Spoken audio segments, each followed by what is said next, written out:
I'm Professor Gary Smurden. I'm the Chief Executive and Research Director of DDRC Healthcare here in Plymouth. DDRC Healthcare is a charity set up many years ago in 1980 to investigate diving diseases, as they were called, and it's progressed into a charity that treats patients with hyperbaric oxygen therapy, but also, back to its history, treats divers with decompression illness, which is the issue that the charity was founded on. In '96 we moved up to this site on the Science Park, and many years ago now we started to develop a collaboration which has now become BRIC, whereby the MRI scanner and all of the other facilities that are in BRIC have arrived on site. It's turned DDRC into a unique place in the world. I don't know of another place in the world where you have a hyperbaric facility, which is largely for research use, although we do treat NHS patients, alongside an academic research unit for brains.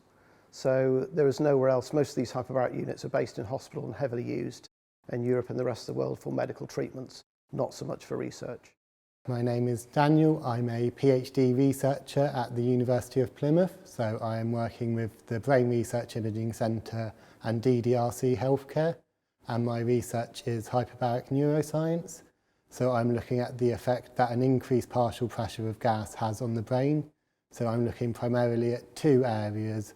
So the first of which is nitrogen narcosis, an experience that divers feel when they go to depth, where they experience a sort of drunk-like state. So there's a variety of cognitive and behavioural impairment. And one of the areas of my research is to look at the neurological impacts of that. So I'm looking at using a conjunction of tools such as EEG and cognitive tests to try and work out what's causing this effect. And the second area I'm looking at is the implication that hyperbaric oxygen therapy could be potentially used to treat neurological disorders. So I'm looking at the effect that increased partial pressure of oxygen has on the brain. So in theory, by increasing the partial pressure and exposing people to pure levels of oxygen, we can supersaturate the blood and as a result increase the amount of oxygen that's going to the brain, with the implication that this could potentially be used to treat certain disorders of the brain, such as traumatic brain injury or stroke.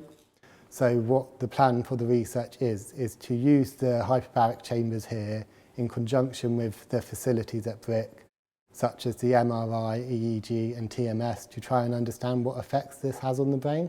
The access to having the hyperbaric facilities at DDRC Healthcare right next door to the Brain Research Imaging Centre is amazing. We have this unique opportunity where we have access to not only the hyperbaric chambers but the facilities at BRIC. So we can use the hyperbaric chambers in conjunction with a variety of neurological measures. So we're able to use not only EEG whilst inside the chamber in conjunction with cognitive tests, but we're also able to see if there's any effects of this hyperbaric pressure using measures such as TMS and MRI, which is something that's not really accessible in many places in the world. One of the main areas of research in our studies is going to be using EEG in conjunction with the hyperbaric chamber.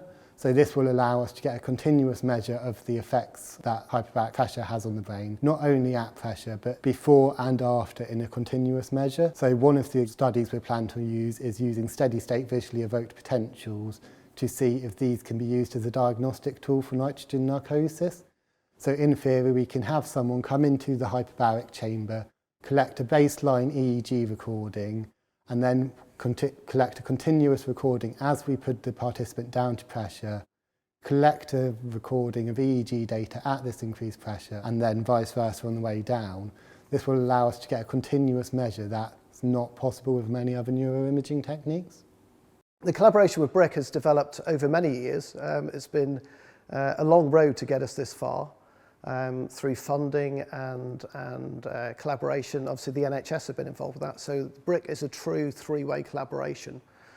And the promise it gives us for furthering research is incredible, really.